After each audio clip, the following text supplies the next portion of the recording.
Hey everyone, I'm going to give you my honest review of the Steelcase Leap chair. I've had this chair for 6 months now, so I feel pretty qualified to give a review on how it's been faring so far. So what I'm going to do is I'm going to give you my quick thoughts on the chair right now, and then I'll show you some close-ups of the chair where I can go into a little bit more detail for you as well. Oh, and one more thing I forgot to mention before we get started. If you're interested in purchasing this product, I will leave a link for you to be able to do so in the description.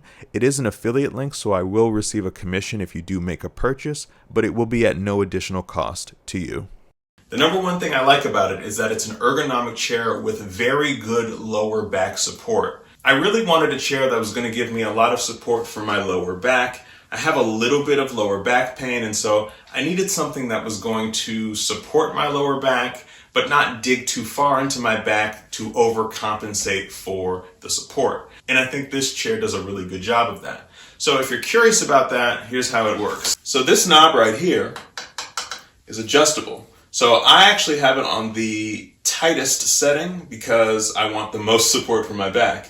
But if I wanted it to be a little bit less support on my back, a little bit less pressure on my back, I could turn it like this, and I can actually start feeling the pressure in the lower back kind of alleviating itself, kind of going back a little bit further away from my lower back.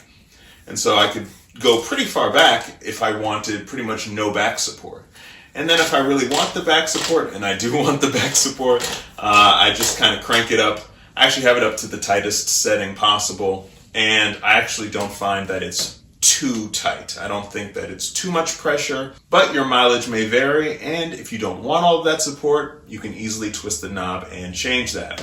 Another thing I really like about this chair is how much it doubles down on the support that you can have for your back. So not only do you have the actual pressure knob that can adjust the tightness of how much the chair hugs your lower back like I just showed you, but you can also adjust where you want the extra back support. And again, this is a very easy thing to do with the Steelcase Leap. So to do this, you'll see this switch right here. And there is also another one on this other side. So if I wanted to adjust it, all I would really do is I would just take my hands on each side of the chair and I would lift it up if I wanted the support to be higher. And now the support is not in my lower back, it's in my upper back. And if I actually want it to be down with my where my lower back is, and I do, I just push it down a little bit, and now it's supporting my lower back. It's really amazing. My old office chair had nothing like this. In fact, my old office chair was a mesh back chair, which was very bad, at least for me, for back support. All right, and before I show you some close-ups, I wanted to tell you about something I actually don't love about the chair. But it's a little bit of a caveat because it comes with an aspect of the chair that I do like. And so it's a bit of a mixed bag. So here it goes. These arms are adjustable, and it's very easy to adjust them. First off, they can go side to side, which is really nice, right? And they can go in and out and side to side. So again, in and out, and they can pivot side to side. That's nice. But I actually find, and another good thing here actually too I should mention is, you can adjust how high you want the arms. And I'll actually move here so you can see some different viewpoints here, different angles. Right? I like that. But I find that it's a little bit rickety. I mean, you can almost kind of hear it. You know?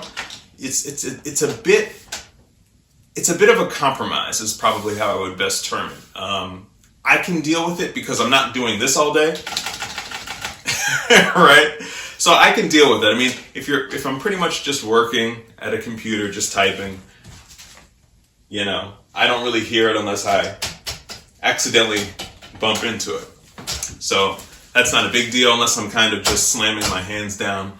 I don't really hear it, but that is probably my biggest negative about the chair is just the arms feel a little bit rickety if you try to put pressure on them. All right, so now that I gave you a little bit quick overview of the things that I like about the chair and one of the things I don't particularly love about the chair, now let's dive into some close-ups. Okay, now that we're down here a little bit lower, you can see a few things that I can point out a little bit easier to you.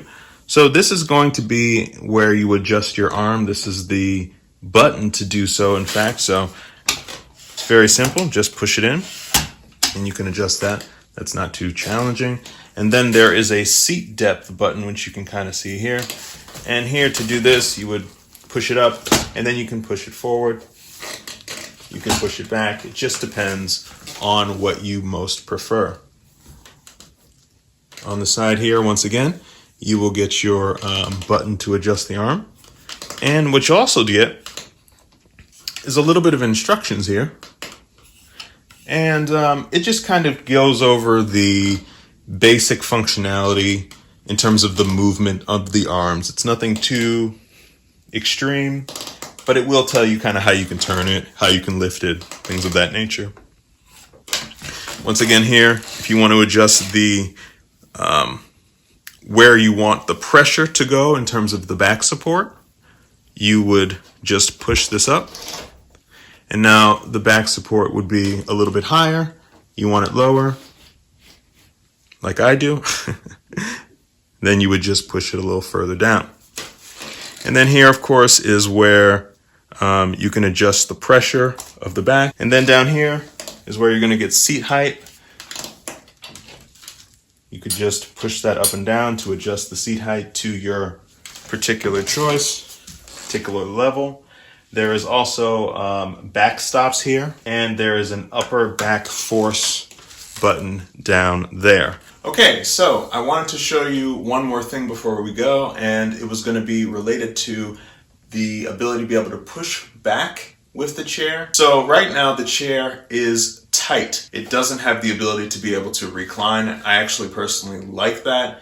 Again, I'm somebody that wants as much back support as possible, so I don't need to recline all the time. So right now, as you can tell, if I was trying to push farther back, it has a little bit of wiggle, but it's not going to push me or allow me to fall backwards. But what if we wanted to change that? What if you wanted to be able to recline? So if you wanted to be able to recline, all you would have to do is adjust the upper force knob, which is connected also to the back stop. So if I did want to recline, I would just start adjusting this knob here, and it's starting to become a little bit free, and now I can go back.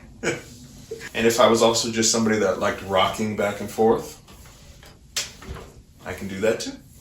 So that's about it. I hope you enjoyed my review of the Steelcase Leap chair. Once again, I've had this chair for 6 months, and it is just so much better than my old office chair. My old office chair had a mesh back, so I had no support whatsoever. So I was really overdue for an upgrade, and I'm happy that I selected this particular chair.